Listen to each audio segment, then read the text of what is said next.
The Lakers, by virtue of beating the Warriors, they lock up the 7th seed.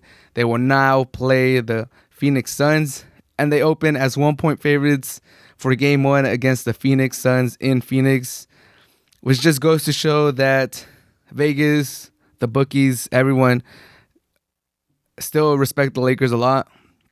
Even though LeBron James not 100%, even though they barely beat the Warriors and they look like they don't have everything together just yet, they still open up as 1-point favorites against the Suns, and that's because it's the Lakers, the biggest team in the NBA, defending champions, and they, when healthy, AD and LeBron James are still both top 5 players in this league. So I think that's pretty much, they got it on point.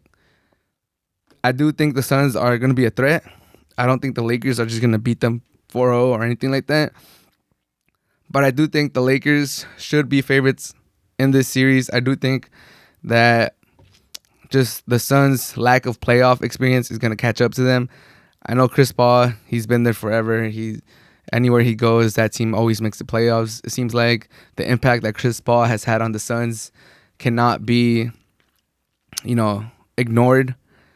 Devin Booker has taken that next step. The bubble, it really showed that he wants to be in the playoffs. He wants to lead the Suns to the playoffs. Now with the running mate like Chris Paul, you could see his improvement this season, just taking that next step into being a real impactful superstar. Chris Paul just knows how to dictate pace. He's smart. He's savvy. One of the smartest players in the NBA. Just Monty Williams has done a great job with the Suns. I've always liked Monty Williams. I think he's a great guy.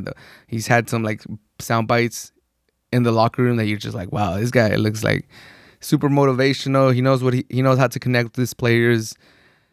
I would love to play for Monty Williams as I was a player. I hear great things about him. He's a great coach. He looks like he's a great person. He just looks like a great speaker. He could connect with you one-on-one. But with all that being said, I just think it's a little too early for the Suns. It's unfortunate for the Suns that they have this great of a season, one of the best seasons in their franchise in a long time, since they haven't made a playoff since 2010. So it sucks for the Suns that they have this great season, unprecedented season. Like a lot of pundits and surveys and ESPN, Bleacher Report, and all these preseason surveys, a lot of them didn't have the Suns even making the playoffs, even after the acquisition of Chris Paul. And for them to not only make the playoffs, but be the number 1 seed or 2 seed as the whole way they were always up there, number 1, number 2, number 3. They finished as number 2, and it's just unfortunate for the Suns that after such a great season, after having so many lows these last few years, to finally have a great season, to finally have a really good record, and the reward for that is the Lakers in the first round, the defending champions, going up against AD and LeBron James and the rest of the crew. It's rather unfortunate, but I think the Suns will be ready for this. I think all these games are going to be close. Like I said, Chris Paul, he's a dog, he's a fighter.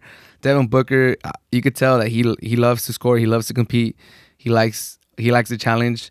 So I think it's going to be a great series. I do have the Lakers winning this series in 6, though. I would say 5, but LeBron James looks like he's still a little hobbled. He's not 100%.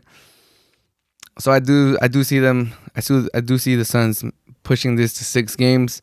But in the end, the Lakers experience, the Lakers just top talent will come through. And I think they should win in 6. I would not be surprised if they win in 5, but that takes nothing away from the Suns. They've had a great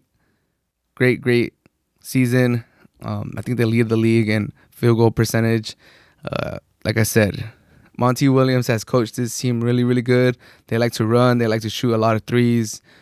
They have a lot of key rotational players. But I just don't think it's going to be enough for the Lakers. If AD gets going, there's no one on the Suns that could check AD. And for the same, on the same breath, there's no one that could check LeBron James either. They do have some players that you could throw at him, but no one could really check LeBron James. But will I be surprised if the Suns beat the Lakers? If they push it to 7, if they actually go through? I think I would. I think not to take anything away from the Suns. I know there's gonna be Suns fans that watch this, but I would be very surprised if the Suns actually win this series or even push it to 7. I think 6 games, Lakers in 6 is good, and I think Chris Paul he's aging like fine wine. I don't think he's gonna be done by any means after the season. I still think he has 2 to 3 good years after this. I think Devin Booker is going to continue to take that next step. I think now the Phoenix Suns might be able to track somebody in free agency just because, now you got two legit stars. You got DeAndre Ayton coming up. You start looking a little bit more appealing to these free agents. So I think this is good for the Suns. Some playoff experience against LeBron James. You can't get better playoff experience than that. And I think next year they come back and they might be legit title contenders next year. I just think it's a little too early this year. But if the Lakers play like they did against the Warriors in the first half, then all bets are off. They could lose, and I just will look like a dumbass saying that they're going to win in 6. Because if they just come and play out like that, if LeBron James is hurt, if AD just comes out and doesn't look like he's really interested or he's not really, he doesn't want to go tough it out under the rim, then I could see how the Suns could sneak out. But final verdict, Lakers in 6.